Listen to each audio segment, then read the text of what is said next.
I'm pleased to be here, and thank you for inviting me. Just to maybe specify, Dr. David Alsup is my educational supervisor, so I got hopefully a bit of acquired wisdom from David. And I would like to talk about chronic lymphocytic leukemia patient journey through the process. But that journey is very complex. It has very dimensions into it, and I think like everybody in audience has his own experience, his own journey. So there is no such a thing as a typical patient journey. We all got a very individual experience, but to specify like few aspects of the journey, it's a healthcare journey, so interaction with healthcare organizations, individuals, with the main challenge of communication. The other aspect of journey is disease and therapy journey. So every disease is a little bit different, and we are individuals with our own individual list of comorbidities, personalities. So that's why there's so much differences, and that's why the challenge of the first-line treatment decisions and treatment toxicities varies between the patients going through the process. And we have to remember about the human journey with all emotional, behavioral, and social experience. With challenging emotions, we all going through of anxiety, uncertainty. But with that journey, we can specify fairly typical milestones. And in the CLL, it's usually started with just routine blood tests. So it's now the evidence-based that approximately 80% of CLL diagnosis is based on routine blood test, which shows abnormalities initially reviewed by primary care, who refers to the hematology outpatients, with diagnostic facilities of hematology specialist services. CLL diagnosis is being made. Most of the cases, it starts with period of active monitoring, and that's important decision gets MDT stamp, so multidisciplinary team meeting decision. Over the period of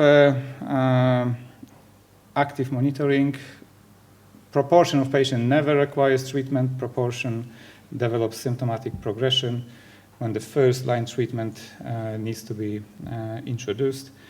And that first-line treatment is also MDT validated decision. Following the first-line treatment with all the modern therapies we have available now, we achieving remission or there is ongoing treatment. So as an example, I created the case of Mrs. Smith, who is 68 years old, has got type 2 diabetes, hypertension, and attends GP practice for routine annual bloods check. And that's shown elevated white cell count with elevated lymphocyte count on differential. So details of the blood films been discussed at the David talk, so we'll skip that. But I would like to talk what's really happening a little bit behind the scenes, what's happening in the pathology lab. So the modern blood analyzers, they generate gigabytes of data. And this is responsibility of biomedical scientists to filter that information and flag the abnormalities which requires the clinical action. So pathology lab algorithm is designed to ensure patient safety and also offer support for primary care clinicians who are requesting these blood tests. So in that described case of Mrs. Smith, her blood film's been referred to the on-call hematology registrar, on consultant, for reporting and further clinical action. And then, depending on the significance of findings, these actions or recommendations to primary care can vary from really no clinical action required to monitor repeat, refer to hematology clinic, or even urgent hospital admission required. And the blood film report is used as a communication tool between specialist services and primary care. And the blood film report, which is issued by clinician, by hematology consultant or registrar, it consists of the 3 parts, which is morphological description, suggestion of unifying diagnosis, and also advice to the requesting clinician. So here is example of my fairly typical blood film report of newly identified chronic lymphocytic leukemia. When the wording of my report says moderate lymphocytosis, small, medium size, mature-looking lymphocytes, smear cells. The rest of the blood counts, hemoglobin, red cells, platelets are well preserved. Now there's this attempt for unifying diagnosis, saying morphological features of lymphoproliferative disorder, probable CLL, but that's the limit of the diagnostic attempt we can make on the blood film microscopy only. And then there's a part of advice to primary care, saying suggest assess for B symptoms, lymphadenopathy, hepatosplenomegaly, so enlarged lymph glands, lumps or bumps, enlarged liver or spleen, and refer patient to hematology clinic. And I'm responsible, accountable for report, so there is my details as a report signature. Then there's a pathway of referral from primary care to specialist care, and it all goes electronically this way. So GP initiate the e-referral system. That referral is triaged by the hematology consultant. The main decision to make, is it urgent, is it non-urgent, so how quickly to appoint patient, and also what bloods will be needed for that appointment. Then appointment is booked and appointment letter is sent by admin team. And at the stage of the referral to the specialist services, I will just make few comment on the human journey aspect. When we're going through the variety of emotions, or that's what I came across in my practice. So there is a anxiety because I've been referred to the cancer center. Quite often we are pointing routinely, so there's a bit of element of maybe anger, why I have to wait so long if there is a cancer as possible diagnosis. And then GP mentioned possible diagnosis of leukemia. My uncle died of leukemia. Then there's another fuel for anxiety by projecting existing family, friends experience, having very limited data. And again, being out of comfort zone, uncertainty related to what they're going to tell me in the hematology clinic, what impact this will have on my life expectancy, my work, my family, my finance. So that first hematology clinic visit is really, let's get to know each other. So clinician who see patient as a first referral. There is a clinical index of suspicion of likely chronic lymphocytic leukemia, but that diagnosis needs confirmation. And the first meeting with patient, I'm really starting with trying to recognize of patient awareness, what was the reason for referral, because there is a variety of situations when some people, they've not been really told anything in primary care and just received appointment letter and attended with great curiosity. Some people have done all the Google research and coming well prepared with long list of questions. So trying to identify the patient awareness, it helps to deliver effective consultation. And then we're going through the typical consultation, clinical history, past medical history, comorbidities, regular medications, physical examination with the focus whether there are any palpable lymph nodes, any palpable enlarged liver or spleen. We're asking about social history, mainly to identify what social circle support exists. In the future, we may consider challenging treatment, commute to hospital. So we would like to know what support is in place in terms of family, friends. And the main purpose of that first clinic visit is to set on the pathway to make diagnosis. So we have to make sure that all the relevant blood samples being sent to the specialist laboratory. Then we've got diagnosis confirmation, so results from specialist lab, which is abbreviated HMDS, so Hematology Malignancy Diagnostic Service, confirms diagnosis of CLL.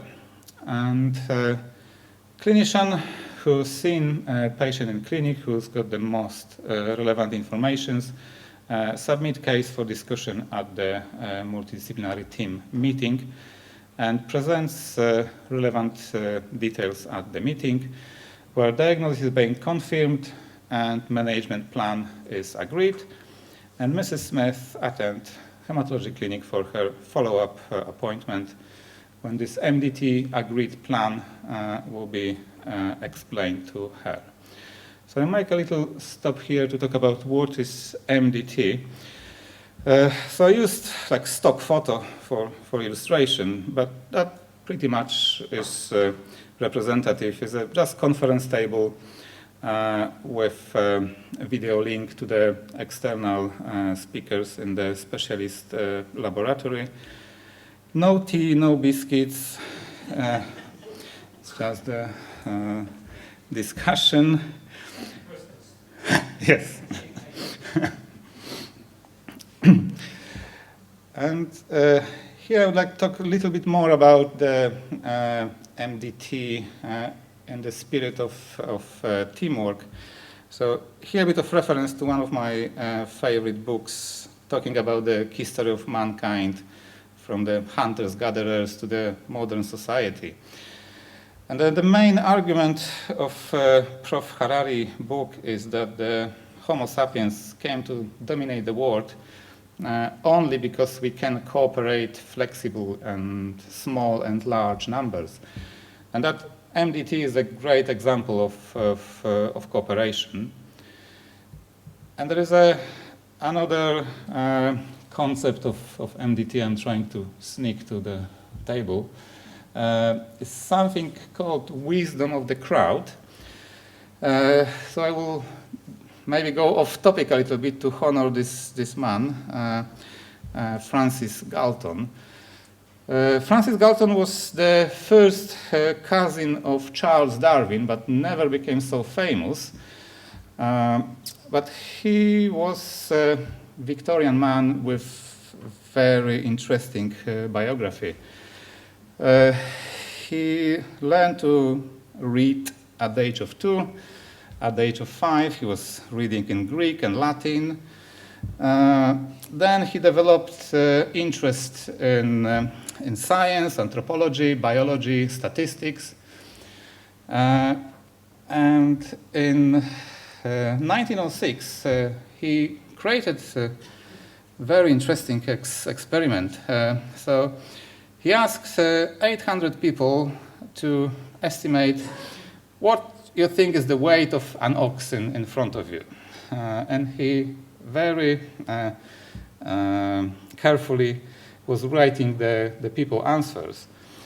And obviously the individual answers were sometimes very extreme, but when he calculated the median, it was accurate up to 1%, so that ox was 1207 pounds, and the estimation was 1207, and the true weight was 1198. So very, very accurate when the people can cooperate in large groups. And the influence of Francis Galton's work on the modern medicine is not really recognized, because he was the first one who was putting the statistical methods into the biology, including that research. But Charles Darwin became famous. Francis Galton is a bit in the shadow, but it's definitely worth mentioning this brilliant man. Going back to our MDT, so MDT includes a number of highly trained professionals, including hematology consultants, representative of specialist lab, radiology specialist, clinical oncologist who specialize in radiotherapy, clinical nurse specialist, and research nurses. When Mrs. Smith attends her second visit to inform about confirmed diagnosis and management plan, it's all about clear and careful explanation of the CLL diagnosis. And in my practice, I'm using phrases like blood and lymphatic system cancer, smoldering, does not require immediate treatment intervention, period of active monitoring recommended. If clinical symptoms of disease progression in the future, there are very effective treatment options available, and it's treatable but not curable condition. And quite often I can see the signs of relief, because if it's no need for immediate treatment, it's not that dangerous. And some patients are a bit confused by the message, because, a minute ago you told me I have got cancer, and then now you're telling me we don't need to do anything about that.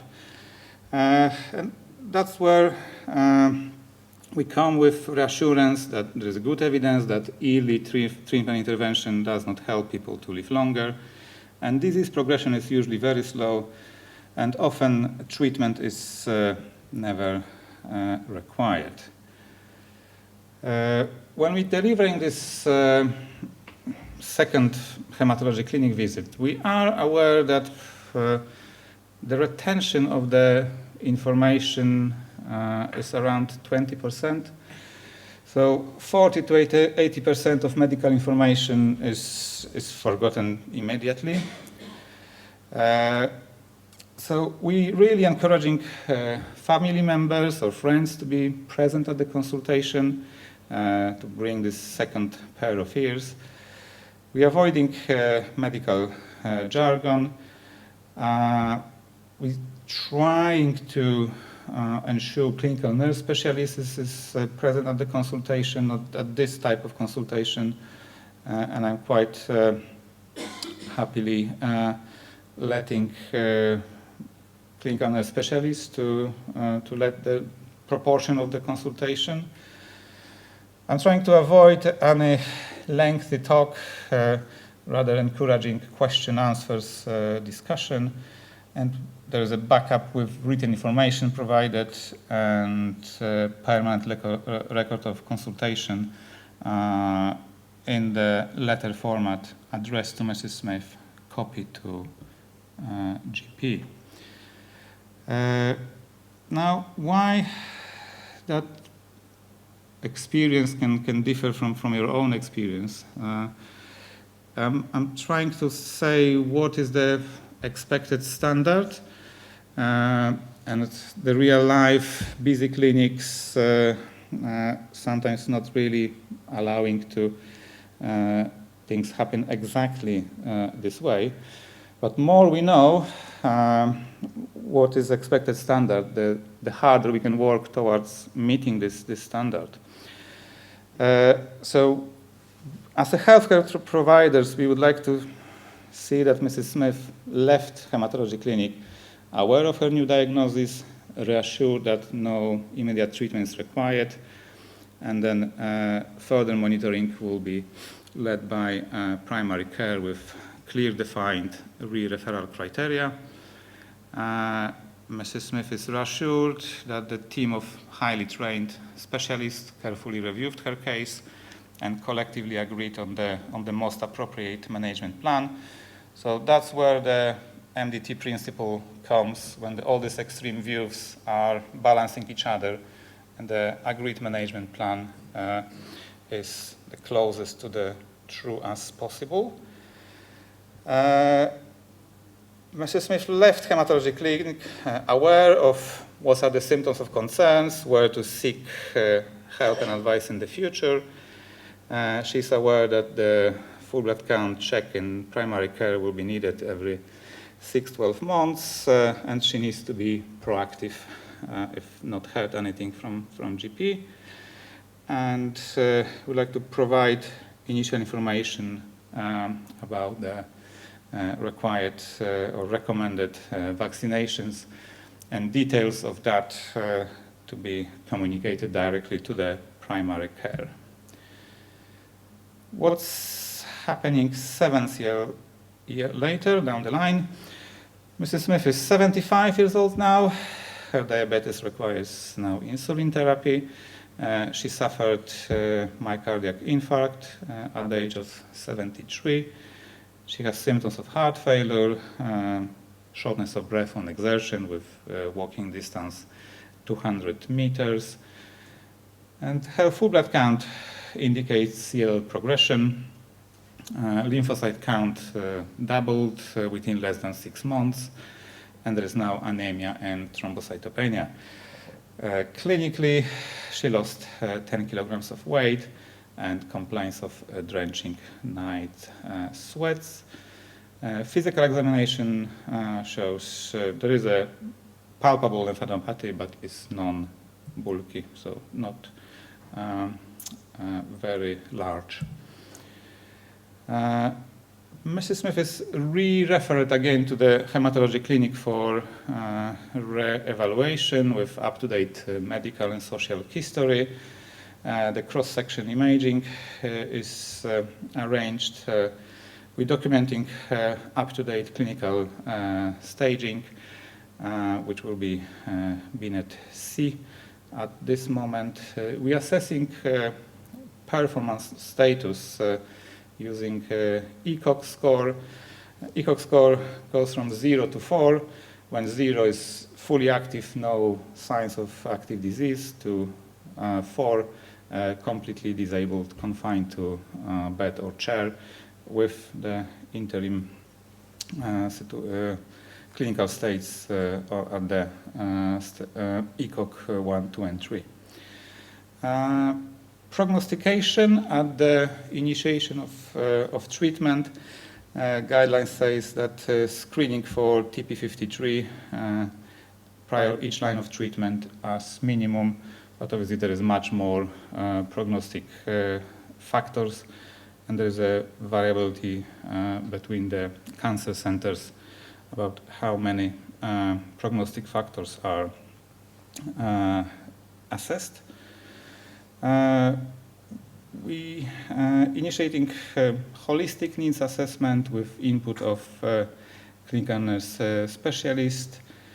And we're discussing what are the nice approved treatment options available and whether there is any available clinical trial. And there's many factors influencing choice of the frontline therapy. So it's not really what the recent trial shows to be giving the longest progression-free survival. There is many other factors we need to consider. In case of Mrs. Smith, will be her cardiac history. We need to think about her distance to hospital, whether there's preference for oral or IV administration of systemic anti-cancer therapy. What was the evidence of effectiveness of treatment therapy in the subgroup analysis?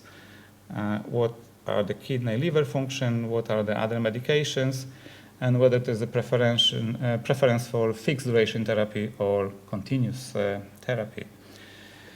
So that list of available options is usually being narrowed to the couple of sensible choices, explained pros and cons of each, and Mrs. Smith's been asked for her opinion and preference just to empower her and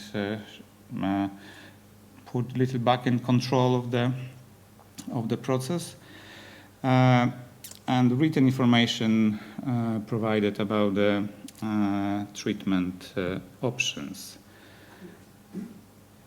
5 minutes, okay. Now, there is a MDT again when her case is presented with the view to agree a frontline therapy. Diagnosis is confirmed again. Relevant imaging is presented by consultant radiologist, and a clinical history is presented by clinician, and frontline fixed duration treatment option is agreed for Mrs. Smith at the MDT. Now there's a busy time of active treatment, and I had a bit of discussion with John about using the term of chemotherapy on this slide.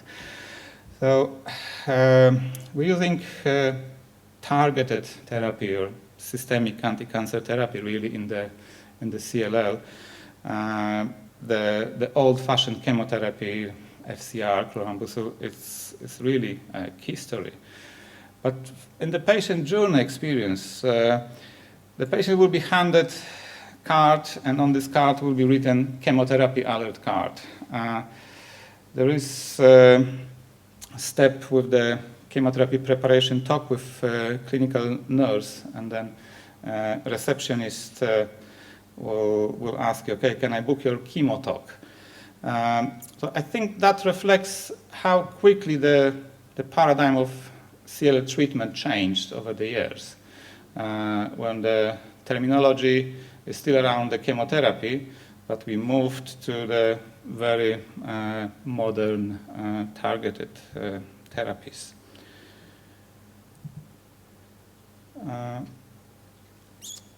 The treatment is successful. Fixed duration treatment is completed with no major complications. Mrs. Smith attends follow-up hematology appointments approximately 3 times a year. And during these appointments, it transpired problem with recurrent infections. So looking at the GP summary records, we can see what GP is prescribing as acute medication. And we see the pattern that the antibiotics are prescribed nearly every 2-3 months. And looking at the hospital records, we can see hospital admissions 3 times within the last 12 months because of severe chest infections requiring oxygen support. And the CT chest shown bronchiectasis, which is a widening of the airways within the lungs, which increase the risk of recurrent infections. That's the situation we called secondary hypogammaglobulinemia, so low immunoglobulins level. Immunoglobulins are specific proteins that are produced by specialized lymphocytes, and they're a crucial component of immune system. Large proportion of immunoglobulins are direct against specific viral, bacterial, or fungal antigens. And when we checked Mrs. Smith's immunoglobulins levels, they were low in all classes, A, M, and G, which are clinically significant classes. And we referred to immunology clinic, because that's the specialists who are helping us managing the weak immune system due to underlying CLL and treatment. Immunologists follow the protocol, which is summarized here. They start with further testing of immune system. They're looking into the specific antibody levels, lymphocyte subsets. It starts with trial of vaccinations and repeat functional immunoglobulins levels. If there is still problem with recurrent infections, there is a trial of prophylactic antibiotics.